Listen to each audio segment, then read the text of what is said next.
السلام علیکم ناظرین، میں ہوں محمد ابراہیم خان اور آپ دیکھ رہے ہیں MIK ولاگ۔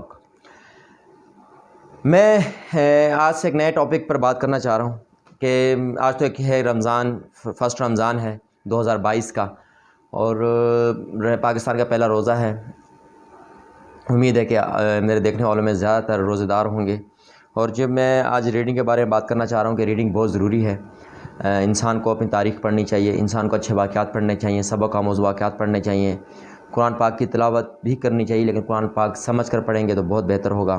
ریڈنگ بہت ضروری ہے۔ ریڈنگ کے اندر آپ ایک ایسا مشغلہ ہے، کیونکہ ہم نے سنا ہے اور یہ حقیقت بھی ہے کہ کتاب جو ہے وہ آپ کی بہترین ساتھی ہے۔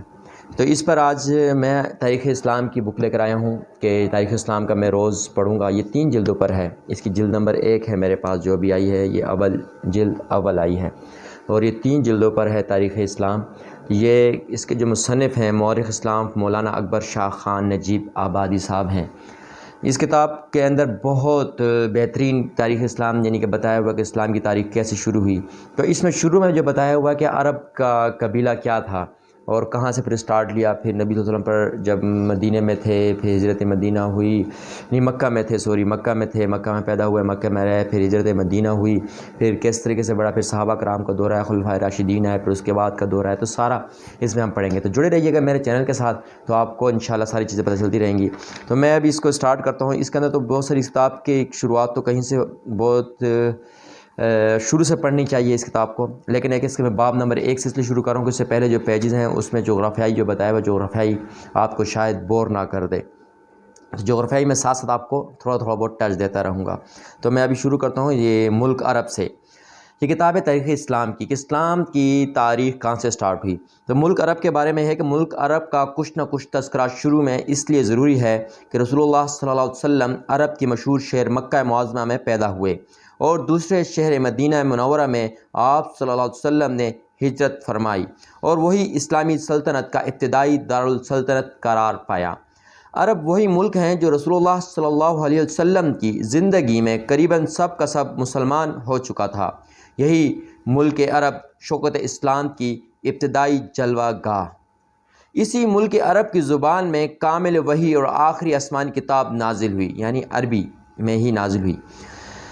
ہر 4 سمت ساری دنیا میں اسلام کی روشنی پھیلی، اور اسی ملک عرب نے خانہ کعبہ ہے جس کی طرف ہر سال دنیا کے ہر ملک اور ہر خطہ سے مسلمان کھنچے چلے آتے ہیں، اور میدان عرفات نے سب مل کر اللہ قدوس کے حمد و ثنا اور مناجات و دعا میں مصروف نظر آتے ہیں، جہاں شاہ و گدا سب کی ایک حالت ہوتی ہے، اور خالق ارض و سما کی عظمت و کبریائی قلوب پر مستولی ہو جاتی ہے۔ یہی ملک عربی ہے جو تمام دنیا پر غالب ہوا، اور ساری دنیا کے لیے مشعل راہ اور چراغ ہدایت بنا۔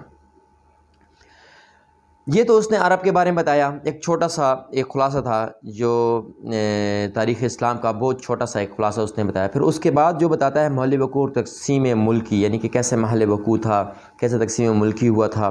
تو اس کے اگر میں اس میں جاؤں گا تو اس میں نے کہا نا اس کو میں ایسا تھوڑا بہت ٹچ دیتا رہوں گا، تو میری ویڈیو کے ساتھ جڑے رہیے گا۔ جس طرح آپ جڑے رہیں گے انشاءاللہ آپ کو وقت کے ساتھ ساتھ مزہ بھی آتا رہے گا اور سمجھ بھی آتی رہے گی۔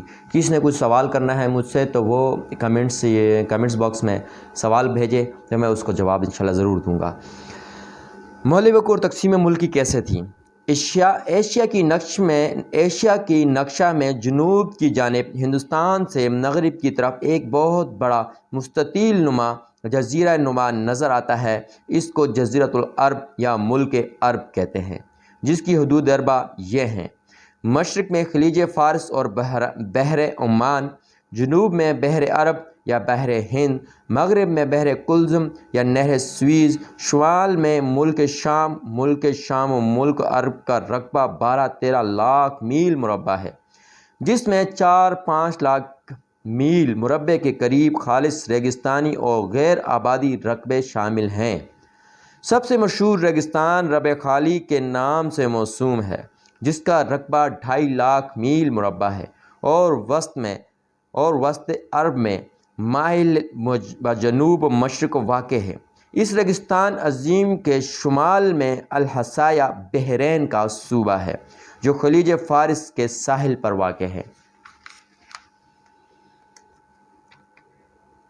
رب خالی کے شمال و مشرق میں عمان کا صوبہ ہے جس کا دارالصدر اور مشہور شہر مسقط ہے۔